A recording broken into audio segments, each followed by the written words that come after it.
Yes, good morning, all of you. And first of all, thank you very much for taking time this morning to attend this session together with Henrik, the leading BCM responsible from Equinor, and myself, Peter from Deloitte Risk Advisory in Denmark.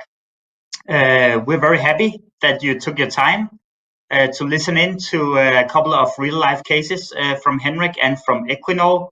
The first one in September 2019, the Hurricane Dorian hit the Bahamas, where Equinor is having storage and shipment facilities. And Henrik was a big part of leading that sort of crisis management and the business continuity efforts at the Bahamas. As you all know, and we're still in it, the COVID-19 hit the world more or less at the same time in the beginning of this year. And throughout this period, Henrik has also led the work within Equinor to build up and emphasize even more the importance of having business continuity management and resilience. And just before I give the word to you, Henrik, it's key for me to say that having business continuity management, meaning that building up robustness and resilience for most organizations, not only organization of the size of Equinor, is an important issue to ensure that operations and services can continue even when you're hit by anything from cyber attack, terrorist attack, hurricanes, the COVID-19, or any other things that we'll see in the future. So with these few words, Henrik, I'm very delighted for having you today, and the floor is yours. Thank you, Peter, and good morning, everybody. I'm also very happy to be here. I hope you had your morning coffee, and let's get started.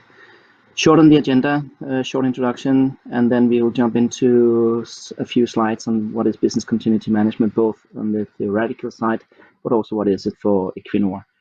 And I'll give you, as Peter said, some example of how it worked at South Riding Point, the Bahamas incident, and the COVID-19 pandemic, how we have responded to that. And then finally, Q&As. If any of you have questions during the presentation, please use your question button, and then we will pick them up in the end of this session. So could you please take the slide number 4? Thank you. As Peter said, I'm heading up business continuity management in Equinor, and I've done that since 2011. And before that, I've done a lot of things. You can read it by yourself on the screen. One of the things I think that is important when working with business continuity management is actually that you have a broad experience doing other things than only one thing, for example. So also my team consists of people who has been both outside Equinor, but also inside Equinor, and done a lot of different things. So the next one, please. And who are we? Well, we are a broad energy company founded in 1972, Norwegian based, but we are in 30 countries worldwide. And we are that lucky that we are actually including several of the world's most important oil and gas provinces. 21,000 people are working in the company. But the most important part, I think, is actually that every day we're energizing the life of 170 million people around the globe, which is quite staggering. We are the smallest of the big oil companies, but we are doing it, like we're doing it. 170 million people around the globe is getting energy from us every day. I think we should just go into business continuity management. We can go to slide number 7. Thank you. What is it? Yes, that's a good question. Working with business continuity management in Equinor, to be honest, has been a very bumpy road. And that is, there are good reasons for that. Because when we have the emergency response part of an incident, then we go in and then we do what we need to do. We put out the fire, to put it that way.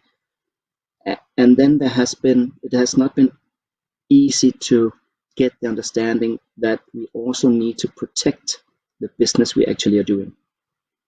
So that is why we have this figure you can see on the screen. When anything happens, we mobilize everything we can to put out the fire. And then when that is done, but not totally, we start the business continuity activities.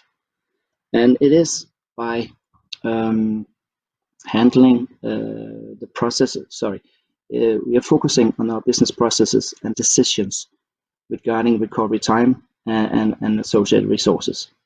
The decisions are to be made by the business lines itself based on the guideline we are giving them from the business continuity management framework.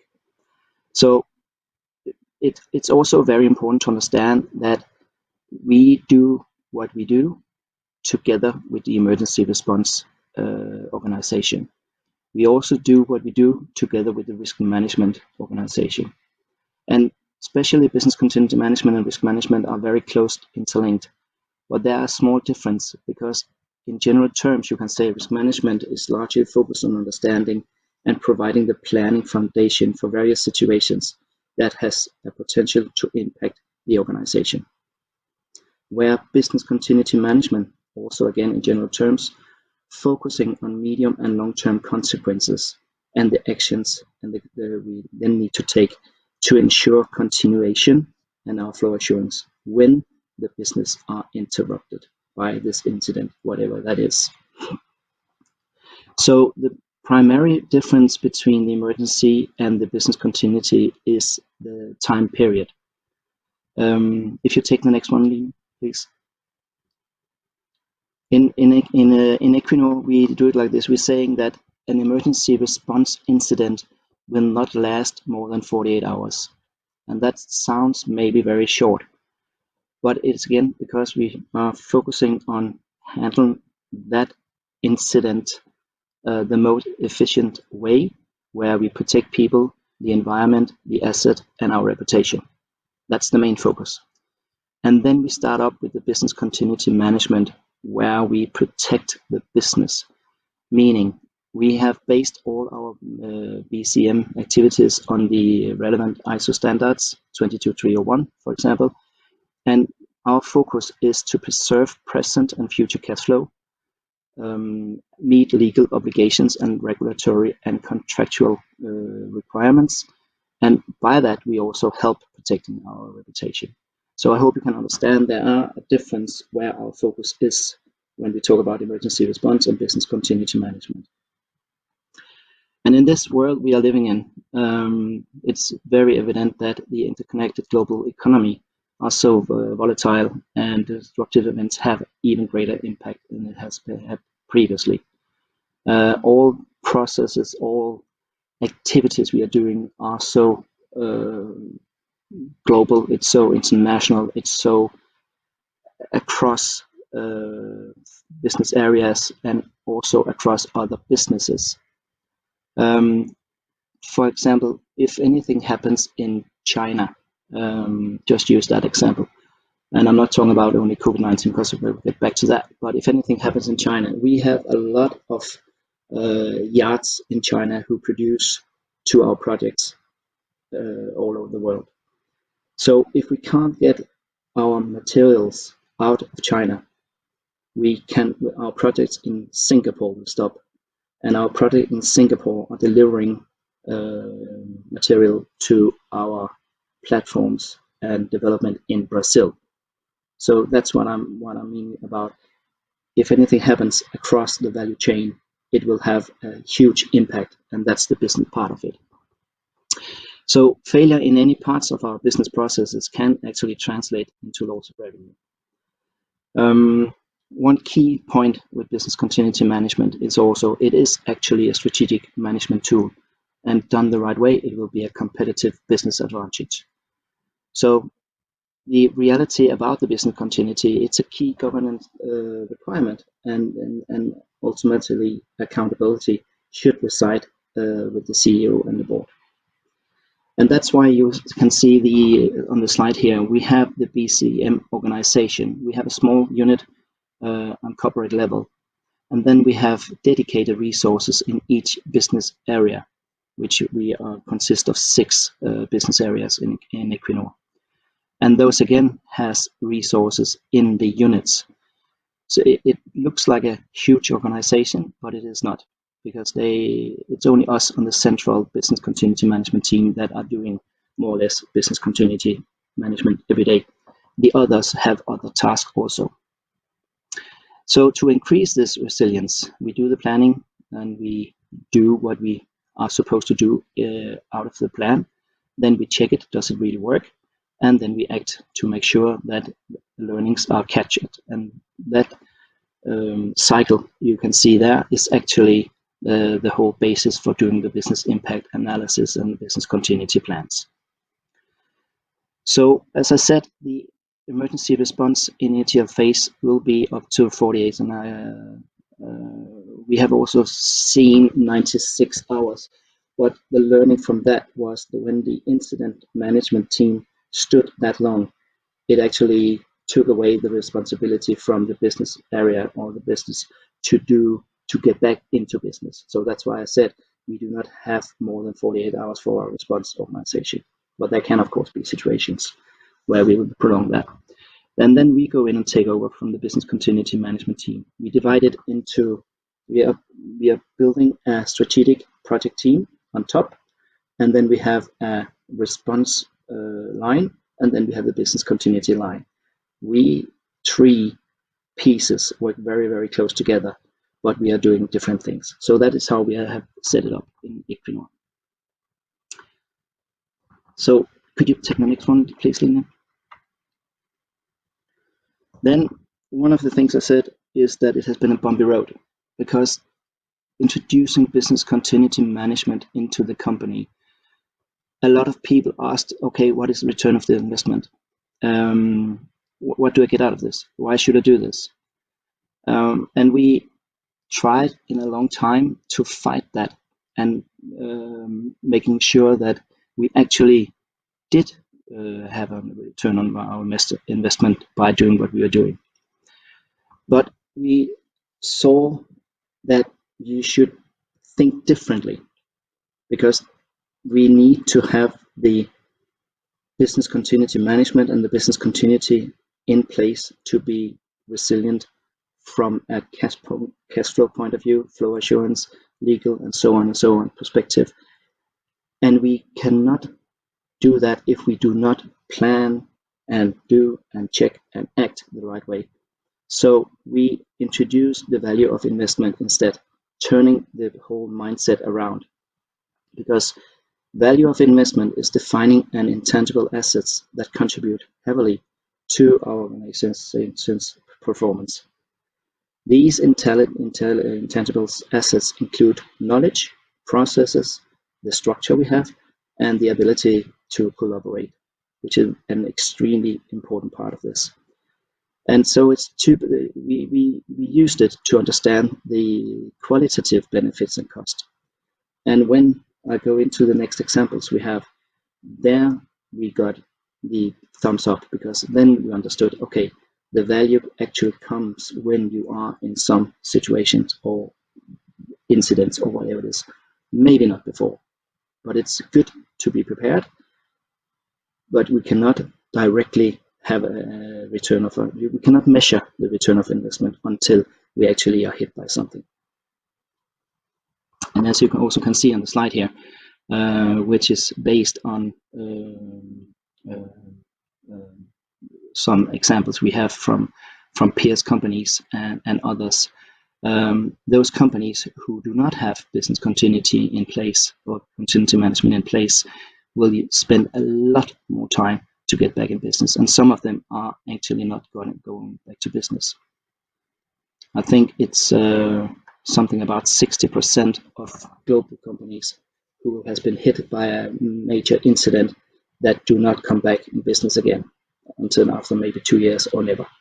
And that is a huge risk, and to shareholders and stakeholders and governments and people in the society, this is actually something that we should remember when we are saying, what do I get back from this? Okay. So this was very short on what is business continuity management. I would like to use some practical examples of how we have done it and what the benefit from it was actually. So Line, if you could go to slide number 11, please. As Peter said, in the beginning of September 2019, the Hurricane Dorian hit Bahamas. It was a Category 5 hurricane, actually the most powerful hurricane ever recorded in the Bahamas story. And they have a lot of hurricanes in different scales. The difference with this hurricane compared to others was that it moved extremely slowly. We have a storage facility at the Bahamas, and the two pictures up front you can see is where we said before. This is how it looked, very nice white tanks. And then when it hit us, after it left, that is how it looked, very, very dark and very, very dirty, with oil spread all over. The hurricane actually stood there for 40 hours, 40, and it just moved a little bit to one of the side, and then it came back and it turned back and stayed there even longer again. It was not actually the hurricane that destroyed our tanks. It was debris that it had picked up coming to our facility. 1.8 million barrels of crude were at South Riding Point at the time. We used 242 responders from 12 different nationalities to help us clean up this. 17 people died at the Bahamas, and the price for that cleanup and the damage the Dorian did was $3.4 billion, which is a significant amount of money. What it actually did was that the debris we have, you can see on the tanks, we have the lead on, and then we have a membrane down under. And the debris broke holes in the roof tanks, and when you got that kind of vacuum came, and then it was simply blown off. We found some of those tank leads very, very far from Bahamas later on. Take the next one, please.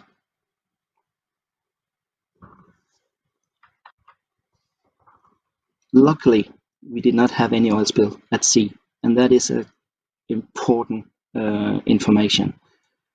It's so more difficult to pick up oil in water or on water.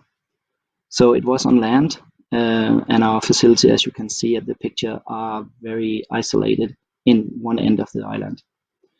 So we spent a lot of time to understand, did our groundwater be contaminated, because the groundwater actually in that area are supporting the whole island with water, but there wasn't any pollution, and that was good.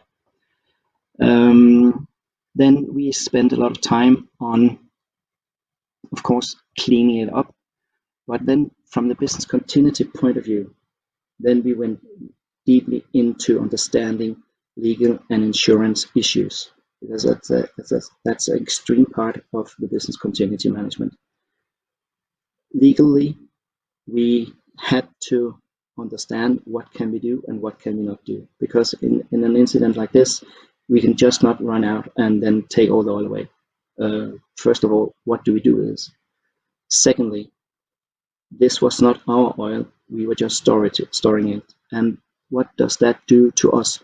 Should we pay the owner for the oil? Should we try to get it back in the tanks and then export it to tank ships and get it out? Or what should we do? Should we start rebuilding as soon as possible, or what should we do? So the whole issue about legal and insurance was something we spent an extreme amount of time on. Then there was the cash flow. Hence, we were stories in this for a client. How did that impact on our cash flow? Again, should we replace the oil to them, or should we just say this is not our problem, it's your oil? you have to take the loss for that. And again, that can impact the cash flow, because if we don't have the terminal, then we cannot have others in there, and we had capacity to store more than we have stored. So we got, after a long time of negotiations with the government, we got license to export contaminated waste, and if the forest also needed. So we set on that, and that is again a business continuity activity, even though it is an emergency responders doing the work, because all of those two are directly linked to our reputations.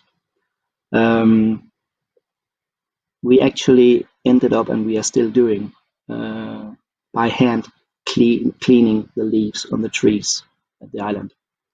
And we are not doing it just because we have to, but we are actually doing it because the surrounding societies have farms and things like that, and they are depending on a clean environment for their animals and the crops. So reputation is key here also. Take the next one, please.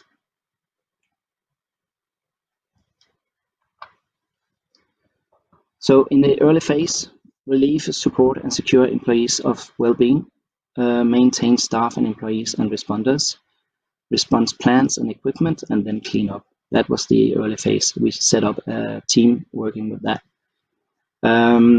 Ambition for our restoration was there's no threat to the wildlife, and we actually had no dead animals out of the incident, even though the forest around are quite heavily with birds and other mammals.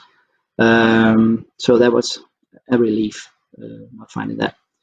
And no significant amount of persistent oil. Out of 1.8 million barrels, we scattered out 50,000 barrels, and we actually picked up almost 49,000 barrels. The rest evaporated into the air. That's what oil does when it comes out in natural life. So we cutting and trimmed the vegetation, and all that was exported to a facility in US. Again, license needed to do that, and was it our responsibility or who should take the responsibility? But we chose to do that, all what we needed and even more, because we wanted to help the society back in business as soon as possible. And to be quite honest, we also have the money, they don't. So that's what, again, why we did it also. We have established a program with the University of Bahamas, where we actually bring in students to work together with us to understand, okay, what do you need to do? How do you do it? And again, that is also from a reputational side. We need to have a collaboration with the society to make sure that we actually take the responsibility we said we should. So that was one very good thing came out of that, I think, at least. The next one, please, Lena. So key learnings from Bahamas. As you can see, the flags over there, 12 nationalities, and flag number 1, 2, 3, 4, 5 is Danish. We were actually 2 Danes. I'm Danish, by the way, and a colleague from Kalundborg who also worked there together with me. So key learnings, 3 things. What worked well? Take charge, definitely, especially in areas where the society are not that strong as those societies we are coming from. Help them, take charge, be clear in what we want to do and how we will do it, and then collaborate. Many places where we are and working with oil and gas, and things happens, especially with oil. The officials will go in many places, at least, will go in and say, we control this, you do what we need to do. Here it was more the opposite. So we went in and said, we can do this, we can help, and we will do that by collaborating with you. Extremely important. To improve, plan for longer term. Sounds strange when I'm talking about business continuity management in its middle and long term. Yes, but that is something we learned. We should be prepared to plan for longer. We are still not done, as I said, on the Bahamas, and it will probably take at least 12 to 15 months more until we are done. Not only with the cleanup, all the tanks are now nice white again, roofs are not on top of them, and then there the whole environmental issue. So plan for long term, important. And make friends, also extremely important, especially in societies where the societies are small. Make them understand that you are believable and you're trustworthy, and do that by doing what you're saying you're going to do. And then the last one, definitely prepare to be surprised. A good example of that, when we agreed with the owner of the oil that we would export the remaining oil for them, then we have, hence it's an island, and the water is very shallow, so the big tankers cannot go directly into the piers. So we have built an external facility outside in the sea where we pump the oil out. And then we had chartered ships to come and get the oil, ready to start pumping the oil out, and the ships were there. Then it broke down, because what we hadn't discovered was actually the outtake on this facility was destroyed by the hurricane. We hadn't noticed that, unfortunately, because from all technical tests it looked very nice, but it didn't. So we actually got 2.5 months delayed with getting the oil out, which again impacted on our cash flow, because we had to pay the owner for that delay, because it was already sold again, the oil. So be prepared to be surprised. That was a little bit about Bahamas and the Hurricane Dorian.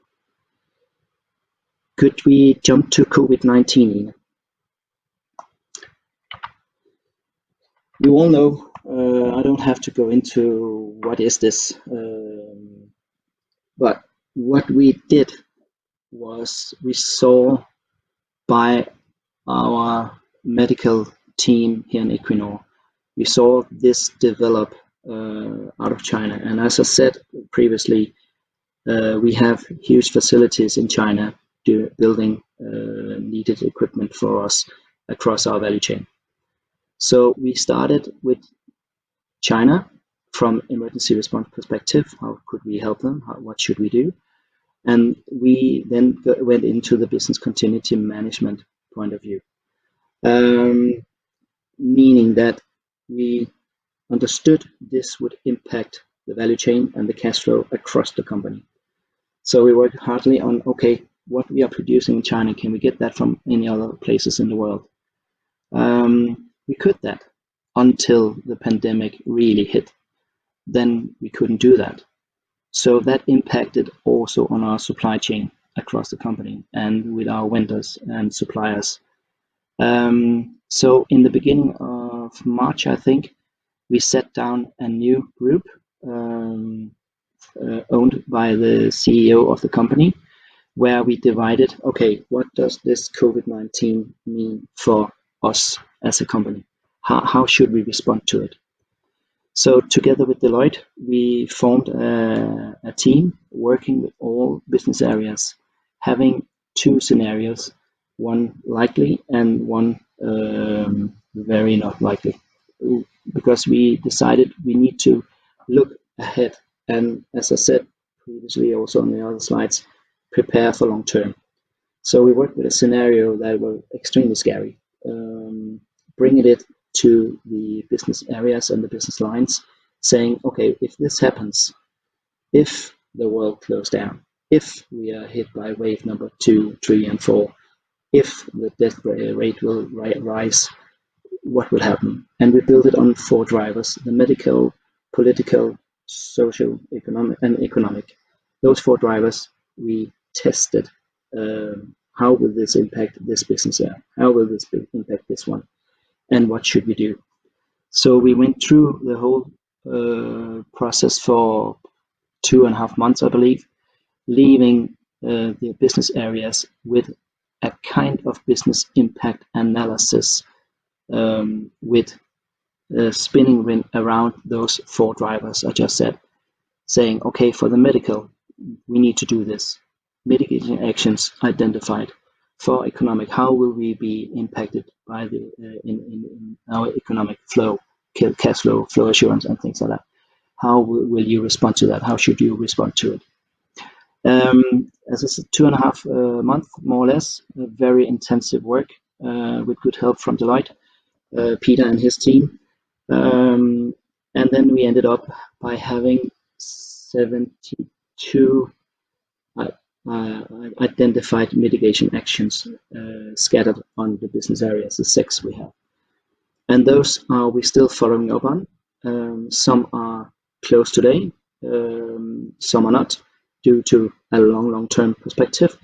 The next one we will do now is, okay, because the unchecked, as we called it, the unchecked scenario, the very scary one, is actually where we are now. So now we are moving into, okay, what will be the next?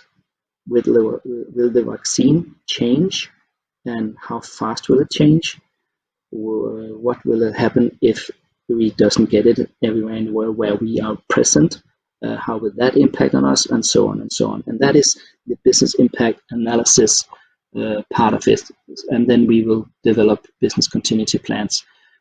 My point is, by saying all this, please do the business impact analysis excuse me, and the plans realistic. And this is not a desktop exercise. We need to dig in. We need to really have concrete understanding and concrete actions on how to handle the situation we are in, and not right now, but in a long term. Could you take the next one, please?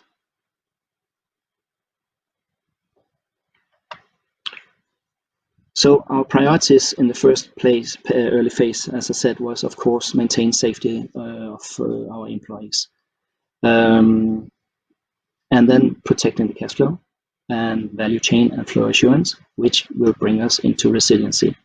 Be much more prepared, be much more upfront when anything hits us.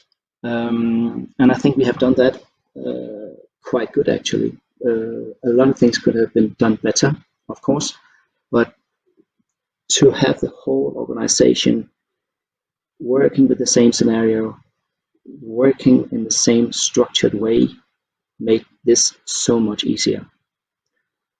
And then stress test the BC plans in relations to the scenarios, understand and identify the vulnerabilities, learning process. Where did we not understand correctly? What should we change? And where are actually the really vulnerabilities? Because if we use vulnerabilities, everything will be vulnerable. But we need to focus on those that are really, really important to protect the cash flow, to meet the legal obligations, to secure the value chain and flow assurance. That is where we spent the time of work on. And then also implement the actions. It's again, as I said, make it live, make it really, not something we put into a drawer afterwards. So we are actually following up on all the mitigation actions, and the executive vice presidents for each BA are responsible for the identified mitigation actions. By that, you bring accountability, and not only that, you also now see the value of what we are doing and did upfront. So that is a learning, definitely. Next one, please.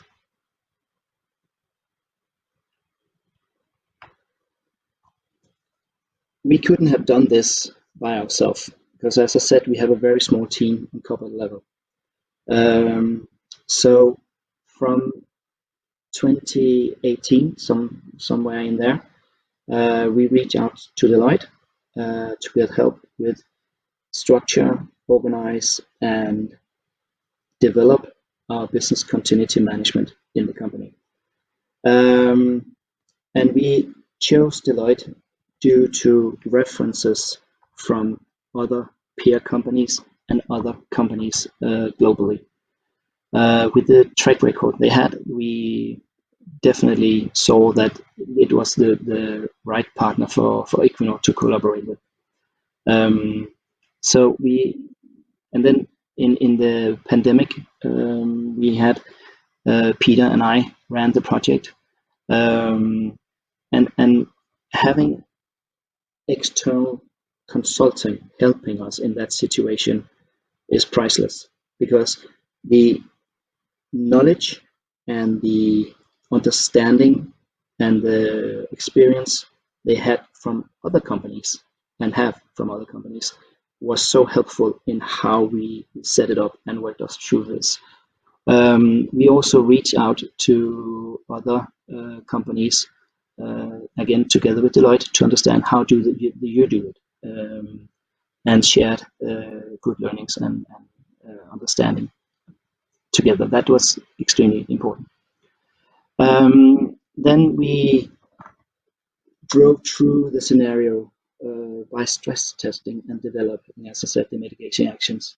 The whole stress testing is extremely important, because we all understand things our way, but we cannot have a company with 21,000 people having 21,000 understandings of how does this scenario impact on me in the company. So we brought them in small groups, stress tested, okay, this is the 4 drivers. How do you, from your business area point of view, understand this?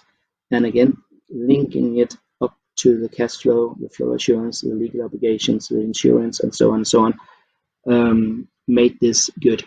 And the team from Deloitte were with us all the way, and that was very good. Now we are in a different phase. We are still, as I said, following up on COVID-19, but we are also working together on, or collaborating on, develop and implement the learnings into our management system for business continuity and for how we do the business impact analysis, and how we should train and how we can do that going forward. So collaboration has definitely expanded into other projects to increase the resiliency of Equinor. The next one, please. So key learnings. And key learnings here are meant both in business continuity management, in Bahamas, in COVID-19. Structure. Structure is definitely key. Before, we were probably not that good at structure. So now we have actually changed the whole management system, the whole way of doing business continuity management in the company. And that is based on the structural part. So we do it in a way so everybody understands step A, step 2, step 3, and so on and so on. So structure, key. Experience from other companies, definitely. Reach out, talk. It's surprisingly how companies or people are willing to cooperate, collaborate, and talk together in crisis. And that is, we can all learn things all the way, and when we are doing things. So, sorry. So that is also something we are doing, and we are actually trying to set up now a global network, not only with peers, but other businesses, to work together going forward within the business continuity management and building resiliency and learning from others. Very, very important, and I look forward to that because that will be fun. Definitely see what others have done and learn from that. Other key learnings: don't be afraid of doing things differently. Don't be afraid of do things maybe not the way you were taught to do that. Push yourself, push the company. Try to understand how can this bring value into me. Again, there's no return on investment directly, but when we are in a situation, there will definitely be a value of have done this. So Line, that was more or less what I would share today.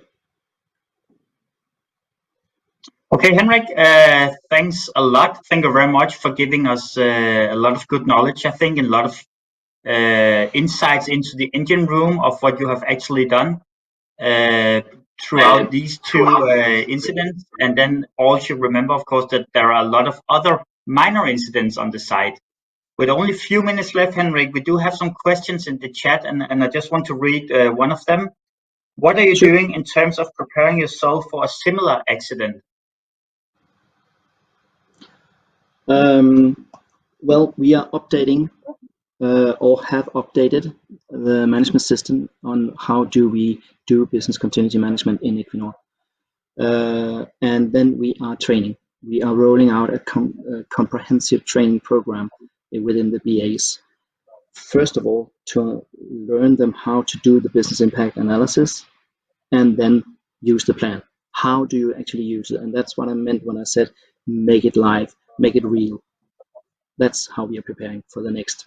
And we are the company as we are. We know it's not a question about if another incident happens to us.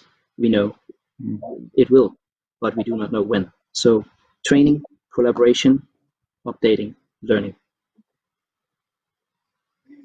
And then perhaps just a final question before time runs out. Do you think that smaller organizations can also benefit from building up business continuity management and resilience?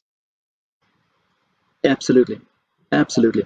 It doesn't have to be that comprehensive as it is in this big company where I work, but to be prepared